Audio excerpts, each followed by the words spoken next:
Hi, and welcome to this live reading from Dirty Heartbreaker by A.C. Sheppard, and this is presented by Itsy Bitsy Book Bits. Chapter 1. Max D13, make sure you tune in early for today's Hamilton Steelhawks game. Big surprise incoming. Hawks Girl 22. Is that what the big smile was all about in the selfie you took with me? Still could have dropped a hint. The Steelhawks home barn, January. Over the past year or so, Gabriella Abbandonato had learned to despise hockey. Not the game so much, she could take or leave it, but the players, they were mostly a bunch of jacked up gym rats who thought too highly of themselves. So naturally, she found herself sitting in the lower bowl at a hockey game right at center ice. Great seats with a perfect view. Not that she gave a shit about a regular season matchup against Buffalo or whoever it was. Her hockey-mad brother, on the other hand, was currently all but bouncing in place in spite of his usual too-cool 14-year-old attitude. Holy crap, did you see Rocky's shot? Do you know him? Vaguely, Gabby answered, scrolling through her phone. Last time she'd seen Rocky, he'd been more than a little drunk and trying to put the moves on her. Dressed in their red and black home jerseys, a silver-stitched raptor in the middle of their chests, the Hamilton Steelhawks circled the arena, shooting pucks at the goalie on their half of the ice, while their white, blue, and gold-clad opponents warmed up at the opposite end. Her brother popped out of his seat and craned his neck. Over long, dark hair flopped into his eyes, and he pushed it back with a bony hand. Oh my God, what a save Julie just made! Somehow, she doubted Tommy had ever gotten this excited seeing her land a triple Lutz. Anyway, her days in competitive skating were over. She was a businesswoman now. And if she had to sit through a hockey game, it was because of her business partner and BFF, Addie. Not that Addie knew what was up. Yet. Addie sat on her other side, dressed in a red home jersey with the name Decarm plastered across the back, looking every bit the fan as Gabby's brother. Gabby hadn't bothered with the home team gear. She figured as long as she was here, she may as well look cute in an electric blue crop top that bared her shoulders and showed off the diamond in her belly button, along with a pair of faded jeans with tears in all the right places, though right now she huddled in her winter coat.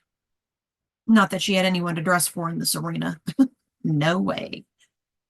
The lights dimmed and the players finished their warm-up and filed toward their respective dressing rooms. All but one. Brows lowered, Addie turned toward her. What is Max doing? Gabby held up her phone and hit record. A spotlight zeroed in on Steelhawks number 13. Max Ducarme circled the ice, heading for the boards and handing his stick to the equipment guy. He whipped off his helmet and raked his fingers through the short curls on the top of his head before collecting something from the bench. Then he skated back to center ice. A gradual hush fell over the crowd as the attendees realized something beyond the normal loud music accompanying a pre-game light show was in the offing. On the scoreboard overhead, the camera zoomed in on Max, the image showing him looking up into the stands, but Gabby already knew whose face he was searching out. Addie's, "Oh my God," audible amid the quiet of the spectators, told her he'd made eye contact. Max sank to one knee, his expression determined and steely, one hand raised. In the middle of his palm sat a velvet box. The spotlight somehow glinted off an absolute rock of a diamond. A collective, "Oh," echoed through the arena. The scoreboard flashed with a message. "Addison Holtz, will you marry me?" And then the camera zoomed in on Addie. She sat round-eyed, her hands over her mouth. The tear hanging at the edge of her eyelashes probably wouldn't show on the big screen, but Gabby could see it. That and the slight trembling of her fingers. Under the weight of 20,000 or so pairs of eyes, Addie lowered her hands and fluttered them in front of her face, the movement a little manic, but the smile that stretched from cheek to cheek was absolutely radiant. Her fingertips settled onto her breastbone and she took a few breaths. "Go on," Gabby nudged her. "Answer him." If for a single moment she'd thought Addie's reply would be anything other than a heartfelt and emphatic yes, she'd never have agreed to this setup. At last, Addie nodded, a single sharp motion of her head. "Yes." Then another nod, this one coming more easily. "Yes, yes, yes." Max pumped his fist and let out a whoop as if he'd just scored the cut-winning goal. Gabby stopped the video, uncurled her fingers from around her phone, and pulled Addie into a hug. The crowd erupted into pandemonium all around them, the cheers drowning out all other sound for a good minute or two, long enough for Max to vacate the ice and for the Zamboni to come out. Gabby breathed through her reaction. Happiness for her friend, certainly, but woven through the joy was a thread of something darker. Jealousy. There, she'd admitted it. Addie had landed her very own bad boy, the kind of guy Gabby found irresistible, the kind who didn't fall in love, the kind who would give her mother fits. Honey, you need someone stable. Mama had repeated the words so often they echoed like a mantra in her head. Someone respectable, a man with a steady career who can provide for his family. Max and his teammates might have a steady career now, along with more money than some accountant or manager would ever hope to make, but an injury or a trade could bring it all to an end in an instant. Not to mention, these guys were all high rollers who could have their pick of any girl they wanted. Definitely not the type of family man her mother envisioned as a son-in-law. Max has settled down. True, because if he hadn't, there was no way Gabby would have encouraged this proposal, the same way she'd helped engineer the reunion after his and Addie's breakup last year. If she'd detected the slightest indication that Max might do Addie wrong, she'd have told him to fuck off. But he was an exception to the rule, and that rule was Gabby despised hockey players. Really, she did. Sure, they were hot and loaded, and yes, they definitely had a badass quality that might weaken a girl's knees, but they were completely full of themselves. A couple of bad experiences had proven that point, and she definitely didn't want to go down that road again. When the cheers died down, Addie turned to her. Excitement, joy even, sparkled in the near black depths of her eyes. He just had to do that in front of an audience, didn't he? Gabby grinned. That's Max for you, the king of grand gestures. Addie swiped her cheeks. He could have at least picked a place where I could accept the proposal properly. There's always later. Right, later, as in after the game, celebrating somewhere. Or worse, in the dressing room, which meant Gabby would have to face him again. Gabby, Addie clutched her forearm. The wedding! Yeah, that usually happens after you agree to marry someone. He's going to want to do something crazy big. You know he is. Can't argue with that. Gabby tamped down another spate of jealousy. Addie's life was about to turn into a whirlwind of guest lists and seating arrangements, flowers and cake testings, menu choices and music selections. Everything Gabby had always dreamed of planning for herself. Addie worried at her lower lip. What am I going to wear? Given that Addie was most at home in black jeans and a t-shirt when she wasn't wearing Max's jersey at his games, this was a legitimate question. Thankfully, Gabby was already prepared with the answer. Well, we could spend hours in a bridal boutique with salespeople putting you on a podium and making you turn in front of a three-way mirror while they tell you how beautiful you look in some over-the-top poofy confection that was nothing like Addie's usual taste. Basically, her definition of a nightmare. Or I was hoping you'd let me try my hand at designing something. I've already sketched out some ideas. Oh my God, you knew he was going to do this. Gabby raised her hands like the cops had just caught her. Guilty as charged. I had to make sure you came to this game, didn't I? Addie gave her shoulder a good-natured punch. I should have guessed. He even wanted me to help him pick out the ring, Gabby added, rolling her eyes. I tried my best to talk him into something smaller. And hadn't that been fun? Going ring shopping at Tiffany's in Toronto with a hot hockey player who happened not to be her boyfriend. The salesgirl's plastered smile and the extravagant price tag still haunted her memory. Addie raised an eyebrow. Are you planning on making a habit of being his partner in crime? Hopefully this is the last time. Right, because you're supposed to be my partner in crime. She pulled Gabby into a brief hug. You'll be my maid of honor, yes? Gabby returned Addie's smile. The thread of jealousy unraveled and fell to the ground. The only thing that mattered now was to help Addie and Max have the most beautiful, memorable, glorious wedding ever. And Gabby, at least, could live vicariously for a few months. I thought you'd never ask. Colby Shelton tossed his head back, flipping his long hair out of his face, eyes closed, and let the jets of hot water run over him. He'd been in the shower long enough for his fingertips to wrinkle, and he was no closer to wanting to come out. He stretched his arms and kneaded his neck, trying to release the tension from the game. A nice victory, but he hadn't managed to bury a single puck. Fuck it. Ending a 5-game scoring streak tonight of all nights. Don't go there. Nothing special about tonight, nothing at all, nothing he should hate about the idea of proposals or binding vows. He finally turned the water off and exited the shower, toweling himself off as he returned to the dressing room where the guys were passing around a few magnums of champagne. You'd think they'd won the Stanley Cup and not some random-ass game against Buffalo. Trying to drown in there, Ched? Hurry the fuck up. Team captain Jamie Edwards twirled a well-worn red and black Steelhawks hat on his finger. Although team tradition dictated the captain choose the game's MVP, the MVP of the previous game handed over the honor. In this case, Colby. Mind if I put on my pants first? What, you shy all of a sudden? You don't have anything you can't hide behind this. Eddie tossed him the hat as the rest of the guys laughed. Colby caught it with one hand before pulling on a pair of boxer briefs. Good thing Beauty had a big head, eh? Beauty was Beauty Berebe, a former team captain and legend both on and off the ice. Finally, now we can announce who gets Beauty's hat until the next game. Like we all don't already know, one of the boys called from the far corner. He scored a fucking hat trick. Eddie paused as the guys whooped before continuing.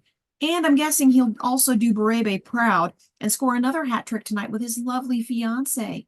Let's hear it for Max. Cheers erupted in the dressing room. Max, his hair still wet from the champagne the guys had doused him with, got up from the bench to grab the hat.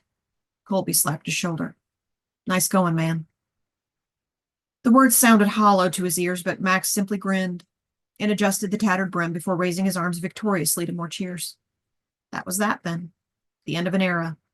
No more prowling the clubs with Max by his side, competing for the hottest girls, boasting about their exploits in the dressing room the next day. Although Max hadn't done any of that in over a year, not since he'd met Addie.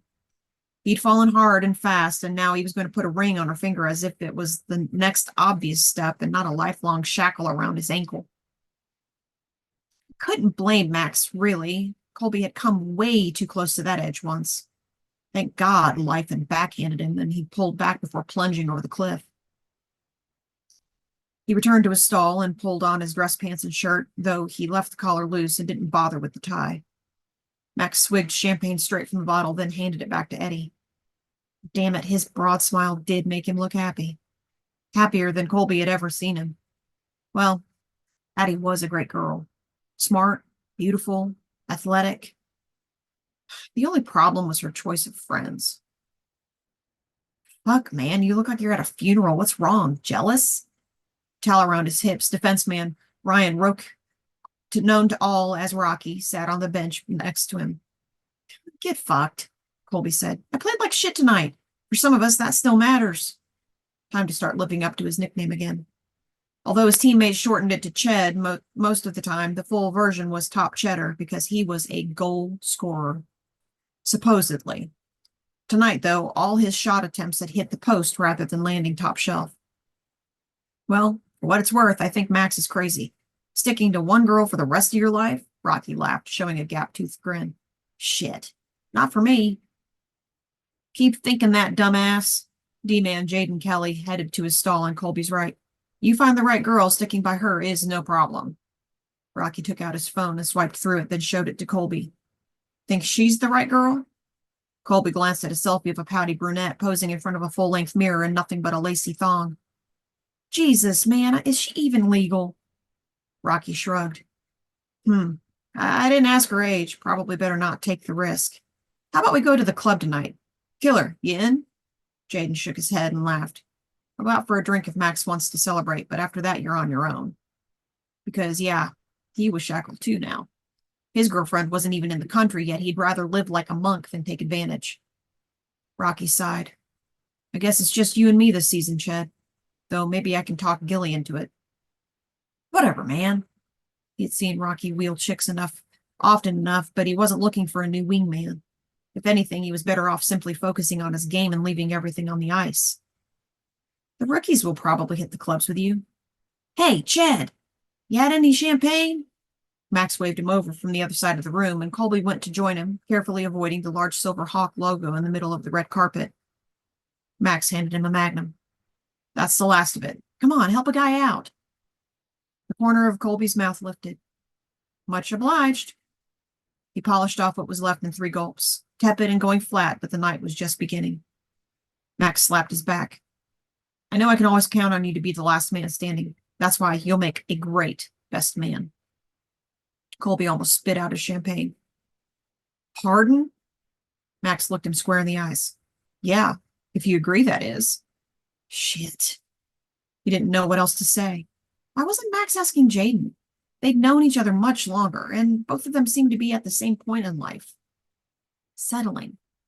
Not to mention that Colby didn't want anything to do with putting together a wedding. The bachelor party was closer to his style, or finding the entertainment for said party at least. But refusing would be a dick move. The last in a long series of dick moves.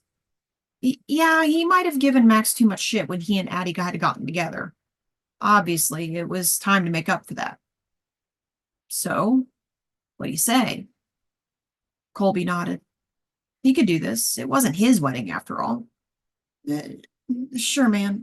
Whatever you need from me. Max gripped his hand and pounded his shoulder. Knew I could count on you.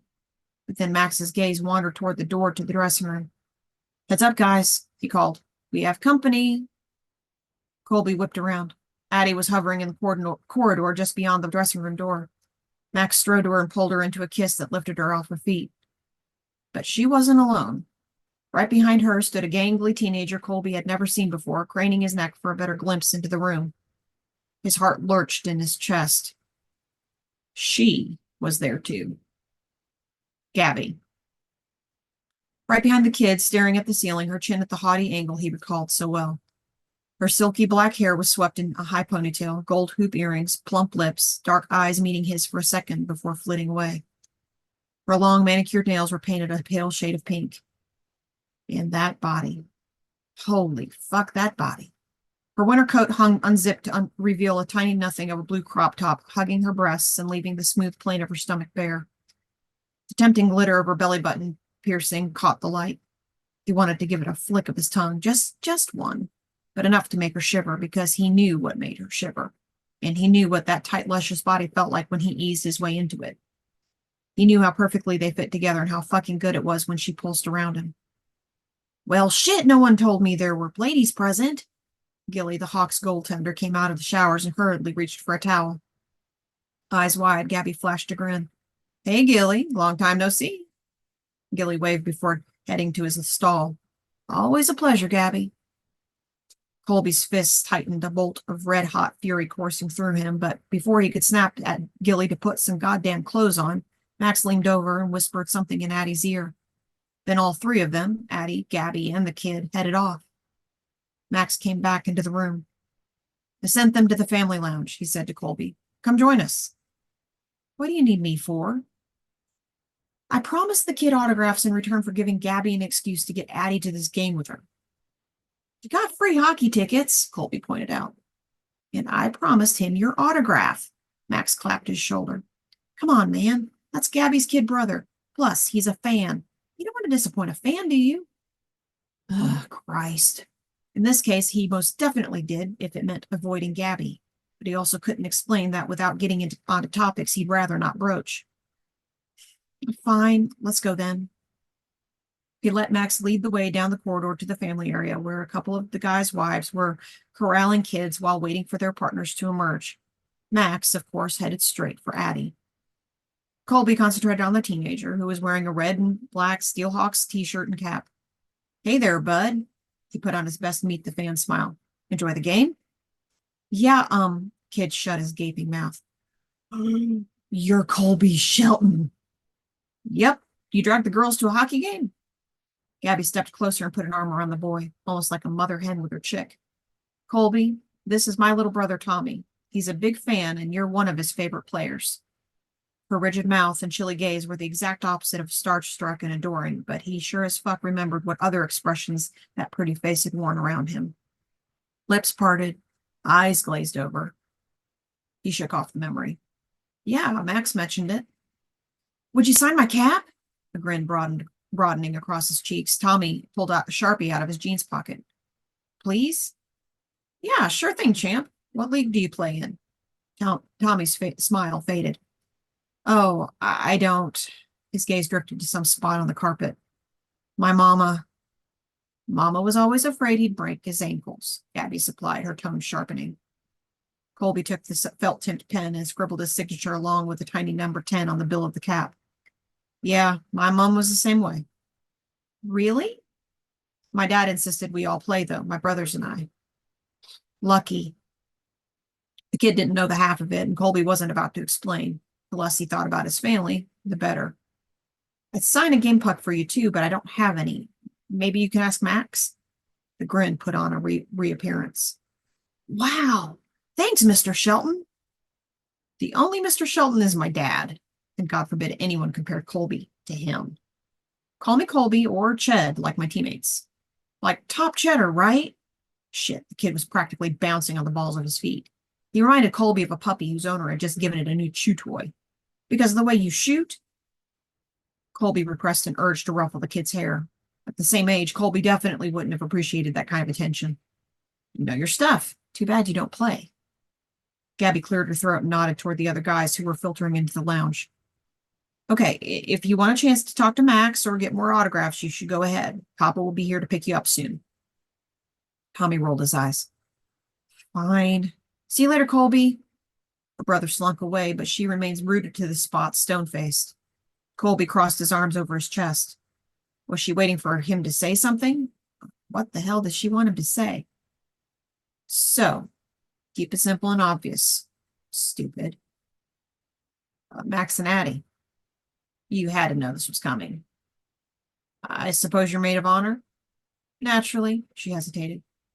Max told me he was going to ask you to be the best man. He already has. Her dark eyes studied him warily. And? He lifted his chin. What else could I say but yes? She pressed her lips together and nodded slowly. Of course. Well, you know what this means, right? Gabby sighed. We're going to have to be adults about this and make nice with each other. Adults. Shit. She would have to use that word because that nothing of a top she was wearing was making all sorts of adult images run through his mind. Can you do that? Me? She gave a haughty little laugh. Damn it, she hadn't changed one bit since the last time they'd seen each other. Proud, fiery, drop-dead gorgeous. There's nothing I wouldn't do for a friend.